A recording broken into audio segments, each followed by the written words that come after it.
Summary শেখার ক্ষেত্রে, summary করার ক্ষেত্রে বা একটা প্রিমিয়াম কোয়ালিটির সামারি মেক করার ক্ষেত্রে সবথেকে গুরুত্বপূর্ণ পয়েন্ট হলো যে প্যাসেজটা পরীক্ষার হলে দেওয়া থাকবে ওই প্যাসেজ তোমাকে কি মেসেজ দিতে চেয়েছে, এই মেসেজটা যদি তুমি আইডেন্টিফাই করতে পারো প্রপার ওয়েতে, তাহলে তুমি একটা অবশ্যই প্রিমিয়াম কোয়ালিটির সামারি লিখতে পারবে। প্রিয় এসএসসি শিক্ষার্থী বন্ধুরা, তোমাদের সাথে আজকে ইংরেজি প্রথম পত্রের অত্যন্ত গুরুত্বপূর্ণ একটা টপিকস সামারি নিয়ে আলোচনা করব।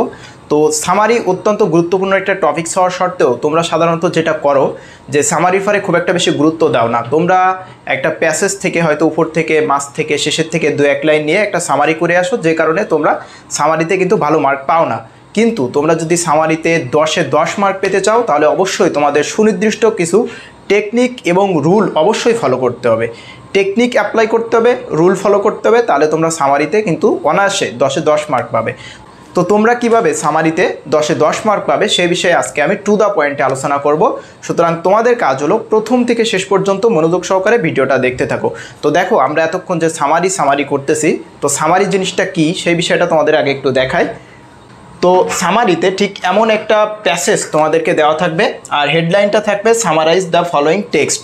এই যে টেক্সটটা দেওয়া আছে, এই টেক্সটটা তোমাদেরকে কি করতে হবে, সামারাইজ করতে হবে, অর্থাৎ একটা সামারি মেক করতে হবে। তো এই সামারি মেক করার ক্ষেত্রে তোমাদের কি কি রুলগুলো ফলো করতে হবে, আমি সেই রুলগুলো সম্পর্কে ছোট্ট করে একটু কথা বলবো। তো দেখো, সামারি যদি তুমি করতে চাও তাহলে অবশ্যই তোমাকে সুনির্দিষ্ট কিছু রুল ফলো করতে হবে। সেই রুলের প্রথম যেটা আছে সেটা হলো সামারিটি হবে মূল প্যাসেজের 1/3, অর্থাৎ 1/3 অংশ।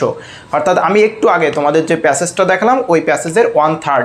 তো এই বিষয়ে আমি আরও ডিটেলসে আলোচনা করব। তার আগে আরও যে গুরুত্বপূর্ণ রুলসগুলো আছে সেগুলো নিয়ে একটু আলোচনা করি। দেখো, অবশ্যই সিঙ্গেল প্যারা হতে হবে, অর্থাৎ যে সামারিটা লিখবো সেটা সিঙ্গেল প্যারা হতে হবে। সামারিটি অবশ্যই সিম্পল সেন্টেন্সে হতে হবে। কোনো কোট কোশ্চেন সামারিতে উল্লেখ করা যাবে না। সামারিটি অবশ্যই তোমার নিজের ভাষায় হতে হবে। তো এবার দেখো, আমরা প্রত্যেকটা রুল একটু টু দ্য পয়েন্টে এক্সপ্লেইন করি। তো সামারি করার ক্ষেত্রে আমাদের সর্বপ্রথম যে রুলটা মেনটেন করতে হবে সেটা হলো, তুমি যে সামারিটা করবে সেটা মূল প্যাসেজের 1/3 হবে। তো বিষয়টা কেমন আমি তোমাদেরকে একটু দেখাই। এই যে একটা প্যাসেজ তোমার পরীক্ষার হলে ঠিক এমন দেওয়া থাকবে, আমি কিন্তু এখানে আন্ডারলাইন করে দিয়েছি, পরীক্ষার খাতা প্রশ্নে কিন্তু কোনো আন্ডারলাইন করা থাকবে না। তো তোমাদের এই প্যাসেজটাকে কি করতে হবে, সামারি করতে হবে। তো দেখো, এটা কিন্তু অনেক বড় একটা প্যাসেজ। তো এই প্যাসেজটা যখন তুমি সামারি করবে, তোমার যে সামারি অর্থাৎ যে আনসারটা হবে সেটা হবে এই প্যাসেজের 1/3। অর্থাৎ এই প্যাসেজে যদি তোমার 900 ওয়ার্ডের একটা প্যাসেজ হয়ে থাকে, তাহলে তোমার যে সামারিটা করবে তুমি, ওই সামারিটা 300 ওয়ার্ডের মতো হতে হবে। তো বিষয়টা কিন্তু যে 100% 300 হতে হবে বিষয়টা এমন না, এটা জাস্ট একটা আনুমানিক ধারণা। অর্থাৎ 1/3 এটাও কিন্তু একটা আনুমানিক, হুবুও যে 1/3 হওয়া লাগবে বিষয়টা কিন্তু এমন না। আশা করি তোমরা এই বিষয়টা ক্লিয়ার। আর যদি কেউ ক্লিয়ার না থাকে অবশ্যই তোমরা কমেন্ট করে জানাবে। এরপর দেখো, সামারি করার ক্ষেত্রে আমাদের আরও কি কি রুল ফলো করতে হবে। তার আগে দেখো, আমরা যে সামারিটা করব এই সামারিটার একটা কিন্তু ডেমো সামারি তোমাদেরকে দিয়েছি, অর্থাৎ আমি এখানে নেলসন ম্যান্ডেলার একটা প্যাসেজ দিয়েছিলাম। এই প্যাসেজ থেকে আমরা কিন্তু নিজের মতো করে আমি একটা সামারি করে তোমাদেরকে দিয়েছি। তো এই যে সামারিটা আমি দিয়েছি, এই সামারিটা কিন্তু তোমাদের এর আগে যে প্যাসেজটা দেখিয়েছিলাম ওই প্যাসেজের কিন্তু মোটামুটি 1/3 অংশ, হুবুও 1/3 অংশ হতে হবে বিষয়টা মোটেও এমন না, মোটামুটি কিন্তু 1/3 অংশ একটা সামারি আমি তোমাদেরকে করে দিয়েছি। তো সামারি করার ক্ষেত্রে আরও যে গুরুত্বপূর্ণ রুলগুলো ফলো করতে হবে তার ভিতরে অন্যতম হলো অবশ্যই সিঙ্গেল প্যারা হতে হবে। অর্থাৎ আমরা যে সামারিটা করব এই সামারিটা অবশ্যই এমন একটা সিঙ্গেল প্যারা হবে। তো দেখো, আমি তোমাদেরকে কিন্তু বোঝার সুবিধার্থে একটা সামারি আমি করে দিয়েছি, এটা কিন্তু একটা সিঙ্গেল প্যারায় আছে। আর ডাবল প্যারা জিনিসটা কি তোমাদেরকে একটু বোঝাই। দেখো, এইখানে আমি একটা প্যারা এখানে একটা সামারি দিয়েছি যাতে 2টা প্যারা আছে, অর্থাৎ এই যে একটা প্যারা আর এইখান থেকে একটা প্যারা। তুমি যখন সামারি করবে কোনোভাবেই কিন্তু এমন ডাবল প্যারা করা যাবে না। এই কথাটা কিন্তু খুবই গুরুত্বপূর্ণ। তোমাকে অবশ্যই সিঙ্গেল প্যারায় সামারিটা লিখতে হবে। তুমি কোনোভাবেই এভাবে 2টা প্যারায় কিন্তু লিখতে পারবে না। প্রত্যেকটা কথা তোমার মগজে সেট করে নাও। রুলগুলো যেন তোমার এই ক্লাসের মাধ্যমে যেন তুমি রুলগুলো শিখে যাও এবং সেই অনুযায়ী সামারি করতে পারো। সো তোমাকে অনেক বেশি কিন্তু অ্যাটেন্টিভ থাকতে হবে ক্লাসে, কোনোভাবে যেন তোমার অ্যাটেন্টিভনেস যেন নষ্ট না হয়ে যায়। তো দেখো, আরও আমাদের অনেকগুলো গুরুত্বপূর্ণ রুল ফলো করতে হবে। তার ভিতরে অন্যতম হলো সামারিটি অবশ্যই সিম্পল সেন্টেন্সে হতে হবে। তো বিষয়টা কেমন তোমাদেরকে একটু দেখাই। দেখো, এই যে একটা সামারি আমি তোমাদের করে দিয়েছি, বারবারই এই সামারিটা তোমাদেরকে দেখাচ্ছি। আর তোমাদের এখানে একটা কথা বলে রাখি যে সামারি কিভাবে করতে হবে এটা কিন্তু আমি প্র্যাকটিক্যালি তোমাদেরকে দেখাবো, কোন টেকনিকগুলো ফলো করতে হবে এগুলো কিন্তু আমি তোমাদেরকে সাথে আলোচনা করব, এবং ওই টেকনিক ফলো করে কিভাবে তুমি একটা প্রিমিয়াম কোয়ালিটির সামারি করতে পারবে এ বিষয়ে আমি টু দ্য পয়েন্টে তোমাদের আলোচনা করব। এবং আজকের এই ক্লাসটা শেষ পর্যন্ত দেখলে তুমি একটা প্রিমিয়াম কোয়ালিটির সামারি করার জন্য ক্লিয়ার কনসেপশন কিন্তু তোমার ভিতরে গ্রো করবে, বা তুমি একটা প্রিমিয়াম কোয়ালিটির সামারি করার অ্যাবিলিটি কিন্তু তোমার ভিতরে গ্রো করবে। সো প্রথম থেকে শেষ পর্যন্ত ভিডিওটা দেখা কিন্তু তোমার জন্য অনেক অনেক বেশি ইম্পর্টেন্ট। তো যেটা বলছিলাম, দেখো আমরা এই যে সামারিটা করছি, এই সামারিতে আমাদের সবসময় সিম্পল সেন্টেন্স ব্যবহার করতে হবে, কোনো প্রকার কমপ্লেক্স কিংবা কম্পাউন্ড সেন্টেন্স আমরা ব্যবহার করতে পারবো না। তো দেখো আমি তোমাদের এখানে যে সামারিটা দিয়েছি, এই সামারিতে অবশ্যই তোমাদের কোনো প্রকার কোড কিংবা কোনো প্রকার কোশ্চেনের ব্যবহার কিন্তু নাই। আর তোমরা যখন সামারি করবে তখন কিন্তু কোনো প্রকার কোড বা কোশ্চেন ব্যবহার করতে পারবে না। তো কোড জিনিসটা কি? কোড হলো কোনো একটা ব্যক্তির বা বক্তার উক্তি, আর কোশ্চেন বোধক চিহ্ন তো তোমরা সবাই জানো, ইন্টারোগেটিভ সেন্টেন্স। তো তুমি যখন সামারি করবে তখন তোমার যে প্যাসেজটা দেওয়া থাকবে, ওই প্যাসেজে যদি কোনো বক্তার কোনো বক্তব্য থাকে তাহলে হুবহু তুমি ওই বক্তার বক্তব্য কিন্তু কপি করে বা সরাসরি কিন্তু তুমি তোমার সামারিতে উল্লেখ করতে পারবে না, কিংবা কোনো ইন্টারোগেটিভ সেন্টেন্সের তুমি ব্যবহার কিন্তু সামারিতে করতে পারবে না। তো সামারি করার ক্ষেত্রে আরও কিছু আমাদের রুল জানতে হবে। তার ভিতরে অন্যতম হলো সামারিটি অবশ্যই তোমার নিজের ভাষায় হতে হবে। তুমি যে সামারিটা লিখবে এই সামারিটা কিন্তু তোমার নিজের ভাষায় লিখতে হবে। তো আমরা অধিকাংশ ক্ষেত্রে কিন্তু একটা ভুল করে থাকি। ভুলটা হলো আমরা যখন এ ধরনের একটা সামারি লিখি তখন আমাদের যে প্যাসেজটা পরীক্ষার প্রশ্নে দেওয়া থাকে, ওই প্যাসেজের আমরা প্রথম অংশ থেকে একটা লাইন, মাঝের অংশ থেকে একটা লাইন, শেষের অংশ থেকে একটা লাইন, এভাবে কয়েকটা লাইন হুবহু কপি করে তারপর আমরা একটা সামারি আকারে দিয়ে আসি, যে কারণে দেখা যায় আমরা কিন্তু সামারিতে ভালো নাম্বার পাই না। তো তুমি যদি এমনটা করো তাহলে স্যার হয়তো তোমার সম্মান রক্ষার্থে 1 থেকে 2 মার্ক দিতে পারে, বাট তুমি কিন্তু প্রিমিয়াম কোয়ালিটির মার্কটা পাবে না। অর্থাৎ কিন্তু তুমি যদি দেখা যায় সামারি করার জন্য যে রুলগুলো আছে, যে টেকনিকগুলো আছে, এগুলো ফলো করে যদি একটা প্রিমিয়াম কোয়ালিটির যদি তুমি সামারি করতে পারো তাহলে কিন্তু তুমি সামারিতে 10-এ 10 মার্ক পেয়ে যেতে পারো। তো দেখো সামারি করার ক্ষেত্রে আমাদের আরও কয়েকটা গুরুত্বপূর্ণ বিষয় ফলো করতে হবে। তার আগে তোমাদের একটা কথা বলি, তোমরা যারা আমাদের ইউটিউব থেকে ক্লাসটা করছো, যারা এইচএসসি পরীক্ষা দিবে, তো তাদের জন্য কিন্তু আমাদের যে ফেসবুক পেজ আছে অ্যাডমিশন মেন্টার্স, এই ফেসবুক পেজে কিন্তু আমরা তোমাদের জন্য নিয়মিত লাইভ ক্লাস নিয়ে যাচ্ছি। তো এই লাইভ ক্লাসে যদি তুমি পার্টিসিপেট করতে চাও তাহলে তোমার 2টা কাজ করতে হবে। একটা হলো স্ক্রিনের যে নাম্বারটা দেওয়া আছে তোমরা স্ক্রিনশট দিয়ে নিতে পারো, এই নাম্বারে তোমরা টেলিগ্রাম বা হোয়াটসঅ্যাপে নক দিবে, নক দিয়ে বলবে যে ভাই আমি আপনাদের ফেসবুকের লাইভ ক্লাসগুলো করতে চাই। এটা কিন্তু তোমাদের ফ্রিতে আমরা প্রোভাইড করছি। তোমরা প্রত্যেকেই টেলিগ্রাম অথবা হোয়াটসঅ্যাপে নক দিবে, তোমাদেরকে একটা গ্রুপে অ্যাড করা হবে, ওই গ্রুপে আমাদের লাইভ ক্লাসের লিঙ্কগুলো প্রোভাইড করা হবে, তোমরা সরাসরি কিন্তু লাইভ ক্লাসগুলো করতে পারবে। আর তুমি যদি মনে করো যে না আমি সরাসরি ফেসবুকে সার্চ বারে যাব, সার্চ বারে যে অ্যাডমিশন মেন্টার্স লিখে সার্চ দিব, দেন পেজটা ফলো করব, ফলো করে তুমি ওই পেজে লাইক কমেন্ট করে এঙ্গেজমেন্টটা ঠিক রাখতে পারো, তাহলে যখনই আমরা লাইভ ক্লাসটা নিব সরাসরি নোটিফিকেশান যদি তুমি অন করে রাখো নোটিফিকেশান তো পেয়ে যাবে, আর লাইভ ক্লাস নিলে কিন্তু ওই লাইভ ক্লাসটা তোমার কাছে রিচ হয়ে যাবে। সো লাইভ ক্লাস করার জন্য কিন্তু তোমাদের 2টা ওয়ে আছে।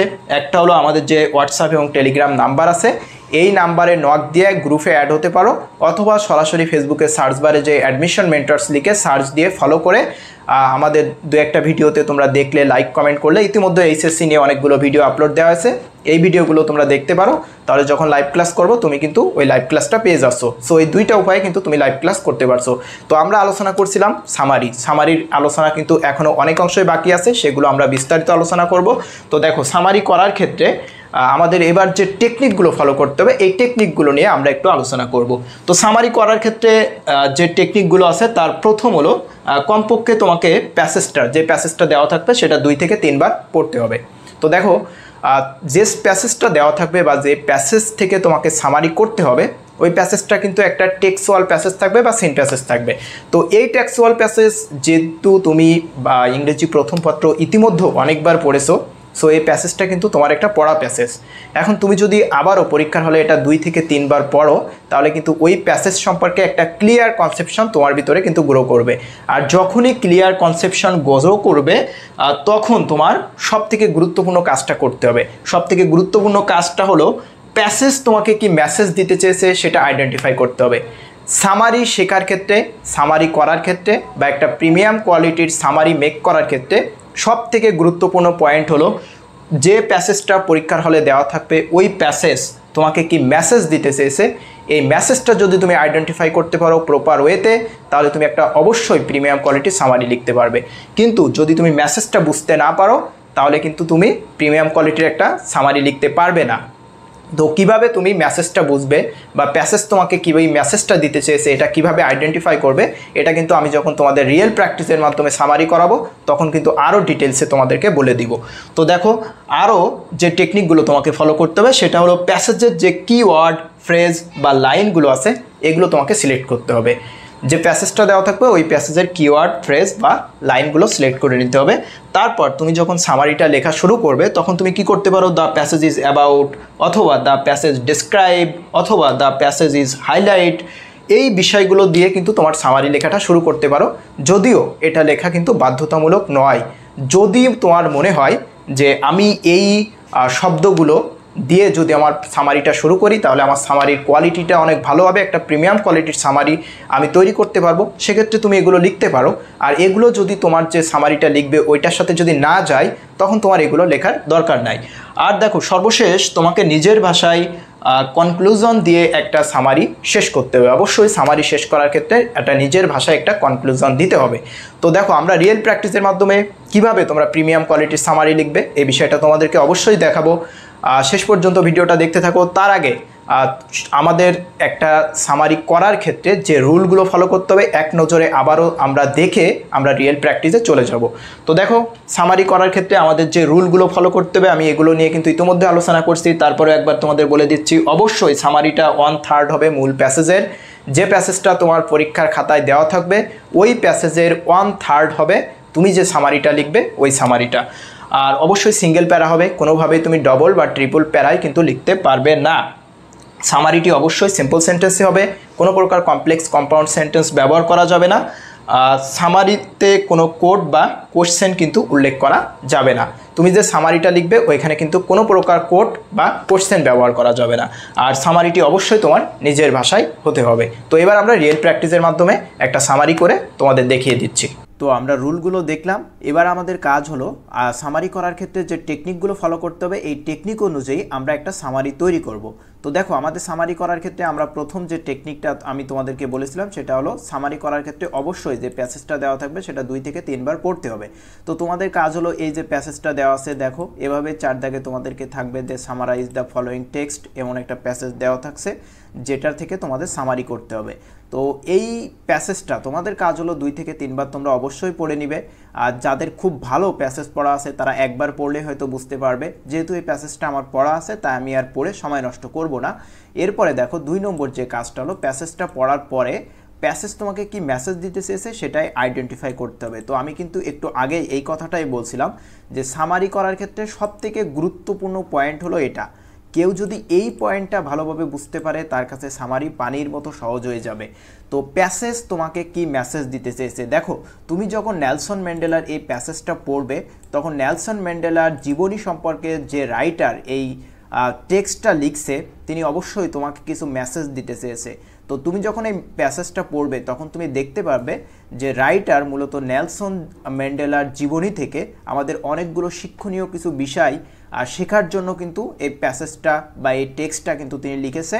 তো সেই বিষয়গুলো কি, যেমন নেলসন ম্যান্ডেলা ছিলেন একজন মানব দরদি এবং সারা বিশ্বের জন্য আদর্শনীয় একজন ব্যক্তি। কেন আদর্শনীয়?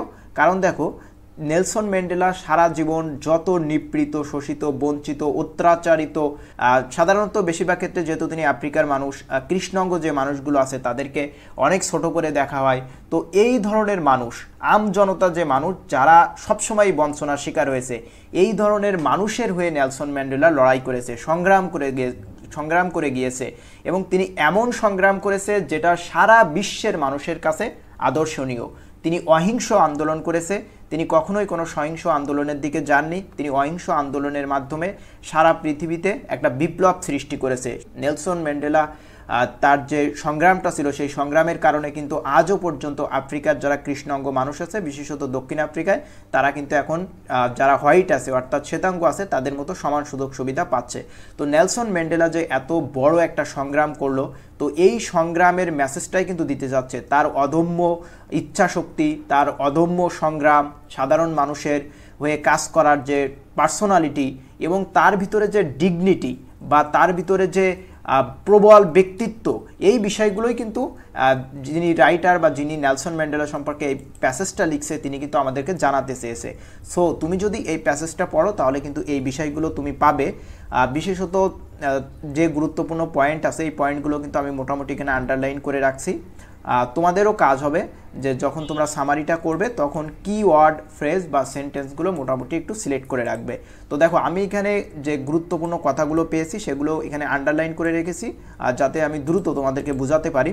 কিন্তু তোমরা সরাসরি এইভাবে আন্ডারলাইন করবে না, বরং তোমরা খুব সূক্ষ্মভাবে একটু মার্ক করে রাখবে যাতে তুমি যখন সামারিটা লিখবে তখন যেন তুমি অনায়াসে ওই কিওয়ার্ড বা ওই সেন্টেন্স বা ফ্রেজগুলো যেন সহজে খুঁজে পেয়ে যেন তুমি সামারিগুলো লিখতে পারো। তো তুমি যখন এই প্যাসেজটা পড়ছো তখন দেখবে যে এমন অনেক গুরুত্বপূর্ণ কিন্তু সেন্টেন্স, ফ্রেজ বা কিওয়ার্ড তুমি পেয়ে যাবে। তো আমি যখন পড়ছিলাম তার ভিতরে আমার কাছে মনে হয়েছে সবথেকে গুরুত্বপূর্ণ একটা কিওয়ার্ডের ভিতরে এটা, যেমন imprison for nearly 3 decades for his fight against white minority rule. বলছে শ্বেতাঙ্গ শাসনের বিরুদ্ধে তিনি 3 দশক কারারুদ্ধ ছিলেন। তুমি একবার কল্পনা করো যে একটা মানুষ 3 দশক মানে কি 30 বছর কারারুদ্ধ ছিলেন। কিসের বিরুদ্ধে লড়াই করেছে? শ্বেতাঙ্গদের বিরুদ্ধে। কারণ শ্বেতাঙ্গরা যারা কৃষ্ণাঙ্গ ছিল, ব্ল্যাক ছিল যারা, তাদের কোনো অধিকারই দিত না, তাদেরকে আসলে রাষ্ট্রের নাগরিক হিসাবে স্বীকৃতি দিত না বা স্বীকার করতো না, এমন একটা বিষয় ছিল। সো তাদের বিরুদ্ধে তিনি 3 দশক লড়াই করেছে। এটা কি একটা গুরুত্বপূর্ণ একটা কথা নয় নেলসন ম্যান্ডেলা সম্পর্কে? এবং অবশ্যই এই ধরনের গুরুত্বপূর্ণ কথাগুলোই কিন্তু রাইটার আমাকে মেসেজ দিতে চেয়েছে। সো আমি কিন্তু একটা মেসেজ পেয়েছি। তো এভাবে যদি আমি পড়ি তাহলে আমি আরও একটা মেসেজ কিন্তু পাবো, সেটা হলো his prestige and charisma helped him win the support of the world. বলছে তার সম্মান এবং ক্যারিশমা, বিশেষ কৌশল তাকে সাহায্য করেছিল সমগ্র বিশ্বের সাপোর্ট পেতে। তো এটা আমার কাছে মনে হচ্ছে একটা গুরুত্বপূর্ণ কথা। তো তুমি যখন এই প্যাসেজটা পড়বে, আমি যে সেন্টেন্সগুলোকে গুরুত্বপূর্ণ হিসাবে নিয়েছি, তোমাকে যে হুবহু ওই সেন্টেন্সগুলো নিতে হবে বিষয়টা কিন্তু মোটেও এমন না। বরং সামারি করার ক্ষেত্রে সবসময় তোমাকে একটা কথা মনে রাখতে হবে, তোমার নিজের ভাষায় লিখতে হবে, অবশ্যই নিজের ভাষায় লিখতে হবে। তো তুমি যখন নিজের ভাষায় লিখবে তখন অবশ্যই তো তুমি কোনো বই কিংবা কোনো রাইটারকে ফলো করবে না বা তাকে কপি করবে না, বরং তুমি রুলগুলো ফলো করবে, টেকনিকগুলো ফলো করবে, কিন্তু সামারিটা অবশ্যই তোমার নিজের মতো করে লিখবে। তো আমার কাছে যেগুলো গুরুত্বপূর্ণ মনে হয়েছে আমি কিন্তু সেগুলো আন্ডারলাইন করে দিয়েছি। তো দেখো দ্বিতীয় যে সেন্টেন্সটা আমি আন্ডারলাইন করেছি সেটা হলো তার সম্মান এবং বিশেষ কৌশল সারা বিশ্বের মানুষের সমর্থন পেতে তাকে হেল্প করেছিল। তো এটা তার সম্পর্কে, তার পার্সোনালিটি সম্পর্কে খুবই গুরুত্বপূর্ণ একটা কথা, যে তার প্রেস্টিজ অ্যান্ড ক্যারিশমা, অবশ্যই তার এই প্রেস্টিজ এবং ক্যারিশমা তার পার্সোনালিটির অনেক গুরুত্বপূর্ণ একটা ধারক বাহক। তো এভাবে যদি তুমি পড়ো তাহলে আরও অনেকগুলো ইম্পর্টেন্ট কথা পেয়ে যাবে। যেমন আমি এখানে একটা কথা পেয়েছি, ইন 1993 সালে Mandela was awarded the Nobel prize. Mandela Nobel prize পুরস্কার পায়। তো নোবেল প্রাইজ তো অত্যন্ত মহৎ একটা পুরস্কার। তো নেলসন ম্যান্ডেলা যেহেতু এই পুরস্কারটা পেয়েছে সুতরাং অবশ্যই এটা একটা গুরুত্বপূর্ণ কিওয়ার্ড। তো আমি এটাও কিন্তু আন্ডারলাইন করে রেখেছি, তুমি জাস্ট সূক্ষ্মভাবে মার্ক করে রাখবে যেন তুমি যখন সামারিটা করবে সহজের জন্য তুমি খুঁজে পেতে পারো। এরপরে দেখো আমি আরও কিছু গুরুত্বপূর্ণ কিওয়ার্ড কিন্তু আমি মার্ক করে রেখেছি। তার ভিতরে অন্যতম হলো but he remain one of the worldest most revered public figure combining celebrity sparkle with an unwavering message of freedom, respect and human rights. তো এই যে সেন্টেন্স আছে আমার কাছে মনে হয়েছে এটা নেলসন ম্যান্ডেলা সম্পর্কে অত্যন্ত গুরুত্বপূর্ণ একটা কথা। সে বিশ্বের সব থেকে সম্মানিত ব্যক্তি, পাবলিক ফিগার, জনপ্রিয় ব্যক্তি হিসাবে আমাদের কাছে থেকে যাবে।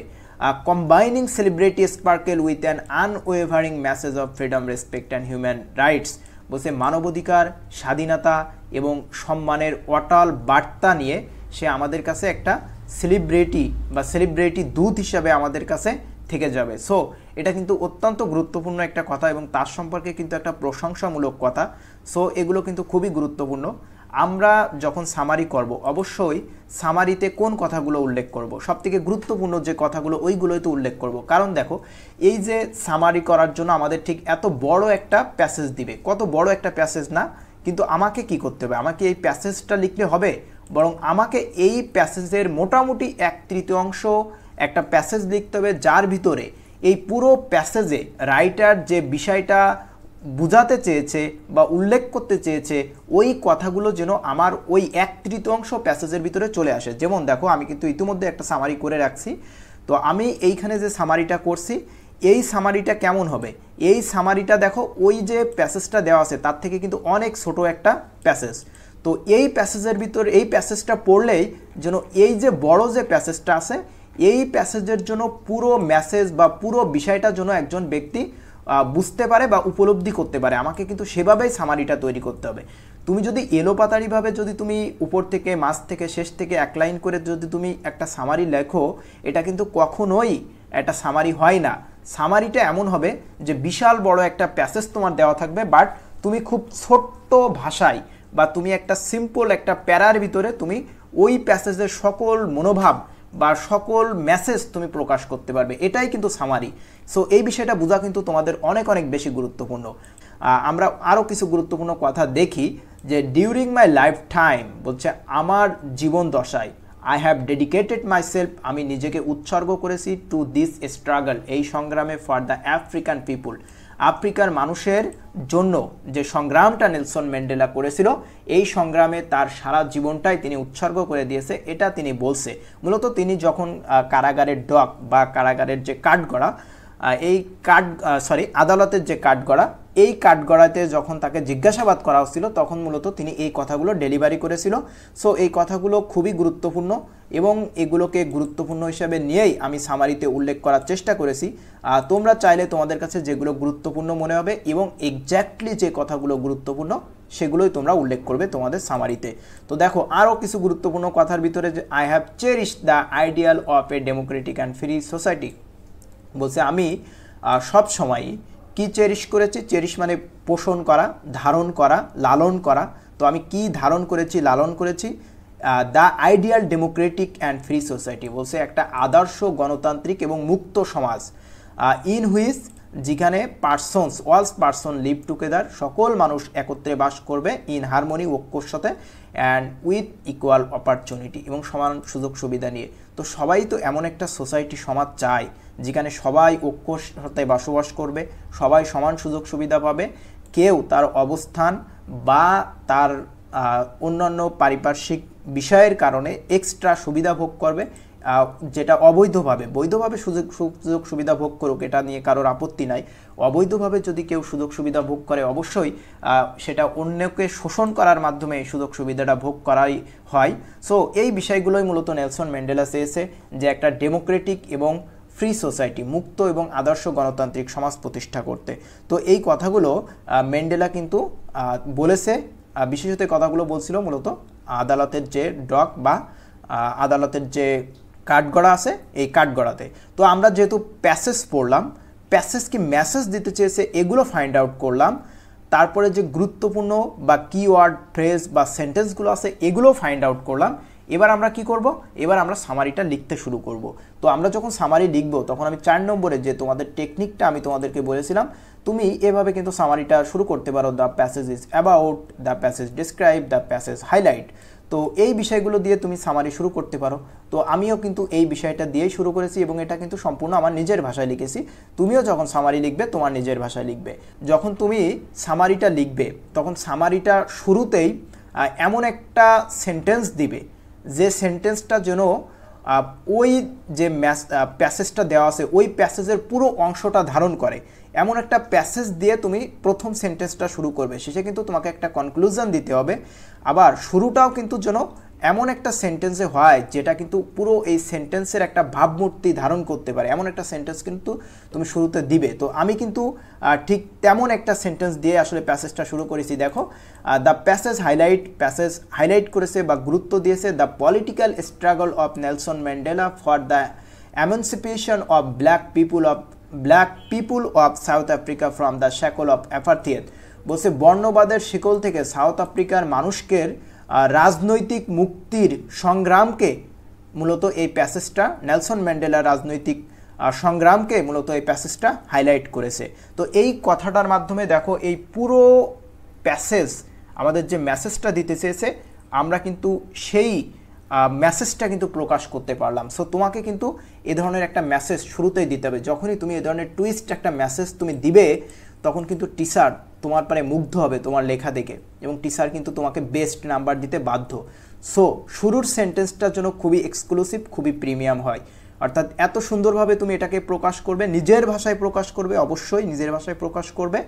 আর নিজের ভাষায় প্রকাশ করতে হলে কিন্তু বারবার প্র্যাকটিস করতে হবে, প্র্যাকটিসের কোনো বিকল্প নেই, তোমাকে প্র্যাকটিস করতে হবে। আর সবসময়ই তোমাকে একটা আমি সাজেশন দিয়ে দিই, তোমাকে ফ্রি হ্যান্ড রাইটিংয়ে ভালো হতে হবে। তুমি এখন থেকে ফ্রি হ্যান্ড রাইটিং শেখো, কারণ তুমি এরপরে যদি অ্যাডমিশন পরীক্ষা দাও ফ্রি হ্যান্ড রাইটিং তোমার জন্য অত্যাবশ্যকীয়। তুমি লাইফের যেখানে যাও না কেন তোমার ফ্রি হ্যান্ড রাইটিং অত্যাবশ্যকীয়। তুমি একটা প্যারাগ্রাফ লিখবে, তুমি একটা কম্পোজিশন লিখবে, তুমি একটা কমপ্লিটিং স্টোরি লিখবে, ফ্রি হ্যান্ড রাইটিং তোমার জন্য অত্যাবশ্যকীয়। ফ্রি হ্যান্ড রাইটিংয়ের উপর আমি অবশ্যই তোমাদেরকে ক্লাস দেবো এবং ফ্রিকোয়েন্টলি ক্লাস দিব। আমি ইতিমধ্যে আমাদের অ্যাডমিশন মেন্টরস ইউটিউব চ্যানেলে ফ্রি হ্যান্ড রাইটিংয়ের উপর আমি অ্যাডমিশন শিক্ষার্থীদের ক্লাস নিয়েছিলাম, চাইলে ওগুলোও তোমরা অ্যাডভান্স করে নিতে পারো। সো তোমাদের একটা আমি গুরুত্বপূর্ণ সাজেশন দিচ্ছি, তো তোমরা যেন প্রত্যেকেই ফ্রি হ্যান্ড রাইটিংয়ে দক্ষ থাকো বা এখন থেকে শেখা শুরু করো, প্র্যাকটিস করা শুরু করো, তাহলে দেখবে তুমি পরবর্তীতে অনেক ভালো করতে পারবে। তো দেখো আমি হেডলাইনমূলক বা প্যাসেজ আমাকে যে মেসেজ দিতে চেয়েছে তার সব থেকে গুরুত্বপূর্ণ পার্টটা কিন্তু আমি লিখলাম। এরপর আমি যে কিওয়ার্ডগুলো সিলেক্ট করেছিলাম সেগুলোকে আমার নিজের ভাষায় ধারাবাহিকভাবে আমি লিখবো। তার ভিতরে দেখো আমি কিভাবে লিখেছি, দিস গ্রেট লিডার বলছে এই মহৎ নেতা স্ট্রাগল সংগ্রাম করেছে থ্রু আউট হিজ লাইফ, তার সমগ্র জীবনব্যাপী for establishing and ideal democratic and free society, বলছে একটা আদর্শ গণতান্ত্রিক এবং মুক্ত সমাজের জন্য এই মহৎ নেতা সারা জীবন সংগ্রাম করেছে। তো আমরা এটা কোথায় দেখেছিলাম বলো তো? দেখো নেলসন ম্যান্ডেলা তিনি যে বলছিল যে তিনি 3 দশক ধরে যে তিনি কারারুদ্ধ ছিল, তারপরে নেলসন ম্যান্ডেলা কিন্তু বলেছে যে আমি সবসময় কি প্রত্যাশা করি, আমি এমন একটা সমাজ প্রতিষ্ঠা করি, দেখো আমি এমন একটা সমাজ প্রতিষ্ঠা করি ideal democratic and free society. তো আমরা কিন্তু এই কথাটা যখন নেলসন ম্যান্ডেলা সম্পর্কে একটা ইন্ট্রো দিচ্ছি তখন কিন্তু এই কথাগুলো আমরা বলতে পারি। দেখো আমি কিন্তু শেষের কথাগুলোকে প্রথমে নিয়ে আসছি। সো যদি তোমার প্রয়োজন হয়, প্রয়োজন সাপেক্ষে কিন্তু তুমি প্যাসেজের শেষের ভাষাগুলোকেও তুমি শুরুতে ব্যবহার করতে পারবে সামারি লেখার সময়, ঠিক আছে? আমি আবারও রিপিট করছি, যদি প্রয়োজন হয় প্রয়োজন সাপেক্ষে তুমি যে প্যাসেজটা প্রশ্নে দেওয়া থাকবে ওই প্যাসেজের শেষের কথাগুলোকেও তুমি প্রথমে লিখতে পারবে যদি প্রয়োজন হয়। আমি কিন্তু শেষের কথাগুলোকে দেখো প্রয়োজন সাপেক্ষে প্রথমে লিখেছি যে the great leader struggle through out his life for establishing an ideal democratic and free society, বলছে একটা মুক্ত গণতান্ত্রিক এবং আদর্শ সমাজ প্রতিষ্ঠার জন্য সারা জীবন সংগ্রাম করেছে। তিনি কি সংগ্রাম করেনি? অবশ্যই সংগ্রাম করেছে, এটাই তো প্যাসেজ আমাদেরকে বোঝাতে চেয়েছে। এরপর দেখো ফর দিস এর জন্য হি had to embrace imprisonment for nearly 3 ডিকেডস, বলছে তাকে 3 বছর ধরে কারারুদ্ধ হতে হয়েছে। তো দেখো এই কারারুদ্ধ হওয়ার বিষয়টা কোথায় ছিল দেখো তো, আমি কোথায় মার্ক করে রেখেছিলাম, একদম প্রথমে মার্ক করে রেখেছিলাম, কিন্তু এবার কিন্তু আমি সেই বিষয়টা কিন্তু আমি সামারিতে উল্লেখ করছি, কিন্তু এটাকে কিন্তু আমি হবু এখান থেকে কপি করে করেছি। দেখো তো এখানে দেওয়া আছে imprison for nearly 3 ডিকেডস for his fight against white minority rule, এভাবে কিন্তু দেওয়া ছিল। বাট আমি কিভাবে লিখছি একটু দেখো, আমি কিন্তু লিখেছি এটাকে একটু অন্যভাবে। ফর দিস এর জন্য আমি কিন্তু এখানে একটা কানেক্টর ব্যবহার করছি, তারপর কি করছি এটাকে একটা সেন্টেন্সে আমি কনভার্ট করছি, he had to embrace imprisonment for nearly 3 decades. হবুও কিন্তু প্যাসেজের সেন্টেন্সটাকে আমি কপি করে লিখিনি, বরং এটাকে আমার নিজের ভাষায় লিখেছি। সো তোমাকেও এভাবে নিজের ভাষায় লেখা প্র্যাকটিস করতে হবে, বারবার প্র্যাকটিসের মাধ্যমে তোমাকে এক্সপার্ট হতে হবে। কোনো বিষয়ই কিন্তু সহজ না, তুমি যদি বারবার প্র্যাকটিস না করো কোনো কিছুই তুমি করতে পারবে না। একটা গায়ক, তুমি একটা জিনিস দেখো, আমি তোমাদেরকে এখানে ছোট্ট করে একটা কথা বলি, শাহরুখ খান আজকে 55 থেকে 57 বছর বয়সে একটা মুভি করতেছে আর সেটা সুপার হিট হচ্ছে। তো এটা কি একদিনের পরিশ্রমে সম্ভব হয়েছে? কিছুদিন আগে ভারতের বিখ্যাত পাকিস্তানি শিল্পী আতিফ আসলাম বাংলাদেশে আসলো, তো তার একটা কনসার্টের জন্য দেখো কত মানুষ, কত গরমের ভিতরেও তার এক নজর দেখার জন্য দেখো কি করছে। তো তাদের এই যে সফলতা এটা কি একদিনে আসছে? দেখো কত আগে থেকে তারা বারবার প্র্যাকটিসের মাধ্যমে নিজেকে আজকে এই গগনচুম্বী জনপ্রিয়তার অট্টালিকায় জনপ্রিয়তায় কিন্তু তারা নিয়ে গেছে। সো তোমাকেও কিন্তু বারবার প্র্যাকটিসের মাধ্যমে নিজেকে একটা সুপার পজিশনে নিয়ে যেতে হবে। যদি তুমি প্র্যাকটিস না করো ভালো করতে পারবে না। এখনও তোমাদের যারা 24-এ পরীক্ষা দিবে হিউজ টাইম আছে, তুমি এই সময়টাই তোমার জন্য যথেষ্ট। আমাদের সাথে থাকো, ইনশাল্লাহ সকল সাপোর্ট তোমরা পেয়ে যাবে। আর যারা পরবর্তীতে পরীক্ষা দিবে তাদের জন্য তো হিউজ সাপোর্ট, তোমরা এখন থেকে বিষয়গুলো উপলব্ধি করতে পারছো। এরপরে দেখো আমি সামারিতে কি লিখছিলাম, he won the support of the world's people for his prestige and charisma. তো এই যে সেন্টেন্সটা আমি লিখছি, এই সেন্টেন্সটা কোথায় ছিল দেখো তো, দেখো এখানে কিন্তু এই সেন্টেন্সটা আছে যে হিজ প্রেস্টিজ বলছে তার সম্মান and charisma help him win the support of the world, বিশ্বের সমর্থন অর্জনে হেল্প করেছিল। তো আমি কিন্তু এটাকে হুবুও লিখিনি, আমি কিভাবে লিখছি দেখো, একটা সেন্টেন্সে কনভার্ট করে লিখছি, he won the support of the world's peoples for his prestige and charisma. তো তোমাকেও এভাবে লিখতে হবে। তারপর দেখো আমি দেখো এখানে নোবেল পুরস্কারের বিষয়টা কিন্তু আমি এখানে উল্লেখ করেছিলাম। দেখো 1993 সালে নেলসন ম্যান্ডেলা যে নোবেল পুরস্কার পায়, এই কথাটা কিন্তু আমি গুরুত্বপূর্ণ কথা হিসেবে উল্লেখ করেছিলাম, এটাও কিন্তু আমার সামারিতে আমি দিয়েছি। তো আমি কিভাবে দিয়েছি দেখো, he was awarded the Nobel prize in 1993, 1993 সালে তিনি নোবেল পুরস্কার লাভ করেন। এটাকে কিন্তু জাস্ট আমি আমার মতো করে একটা সেন্টেন্সে কনভার্ট করে আমি সামারিতে উল্লেখ করেছি। এরপর আরও দেখো দিস লিজেন্ড পারসন, তো এই যে লিজেন্ড পারসনটা কিন্তু বইতে হুবুও কোথায় নয়, বরং গ্রেট পারসন বা বিভিন্নভাবে নেলসন ম্যান্ডেলাকে সম্ভাষিত করা হয়েছে, সম্বোধন করা হয়েছে, কিন্তু লিজেন্ড পারসন বলে আসলে প্যাসেজে নাই, বাট এটা কিন্তু আমি এক্সট্রা অ্যাড করেছি। সো তোমাকেও কিন্তু এভাবে কিছু শব্দ চয়েস অফ ডিকশনটা এভাবে কিন্তু অ্যাড করতে হবে, অ্যাড করে তোমার সামারির চয়েস অফ ডিকশনটাকে একটা প্রিমিয়াম কোয়ালিটিতে নিয়ে যেতে হবে। তো legend person is no more among us বলছে আমাদের ভিতরে আর নাই, নেলসন ম্যান্ডেলা যেহেতু মারা গেছে, but for his outstanding contribution, এটা কিন্তু একটা কনক্লুশন, আর কনক্লুশনটা কিন্তু নিজের ভাষায় দিতে হবে। সো আমি কিন্তু এখন কনক্লুশনে চলে গেছি, এটাকে আমি নিজের ভাষায় কিন্তু দিচ্ছি। এই কথাগুলো কিন্তু হুবুও প্যাসেজে নাই, বাট তুমি যদি প্যাসেজ পড়ো তাহলে কিন্তু এই বিষয়গুলো তুমি পাবে।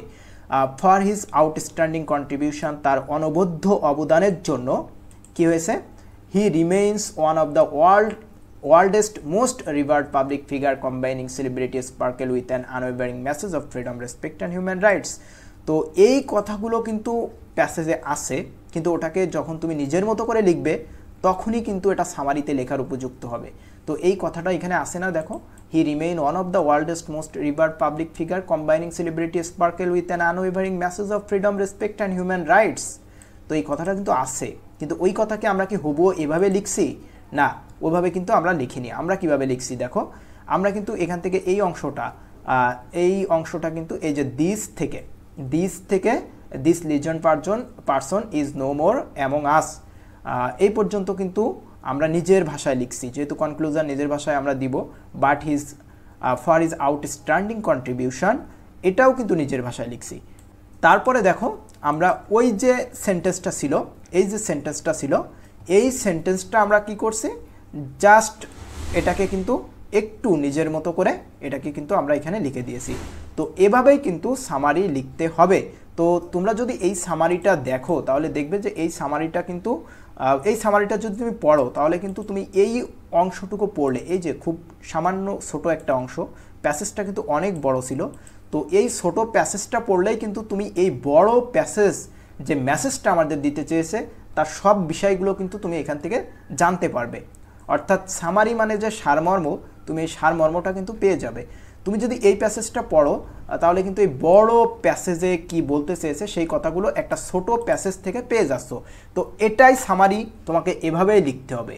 তোমাকে কোনোভাবে উপর থেকে মাঝ থেকে শেষ থেকে 1-2 লাইন নিয়ে এসে এটাকে জোড়াতালি দিয়ে একটা ছোট একটা প্যাসেজ দিকে আসবে আর তুমি মনে করবে আমি সামারি লিখে আসছি, বিষয়টা কিন্তু এমন না। তুমি যদি এমনভাবে সামারি লেখো কখনোই তুমি সামারিতে ভালো করতে পারবে না। তো আমি তোমাদেরকে যে টেকনিকগুলো বললাম, তোমরা এই টেকনিকগুলো দেখবে, আমি যে রুলগুলো বললাম এই রুলগুলো তোমরা অবশ্যই ফলো করবে।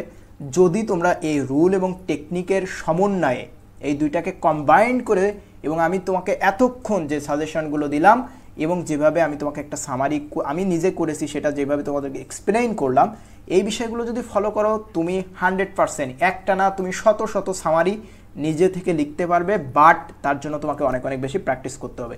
তুমি যখন প্র্যাকটিস করবে তখন দেখবে যে তুমি নিজে থেকে সামারির উপরে হিরো হয়ে গেছো।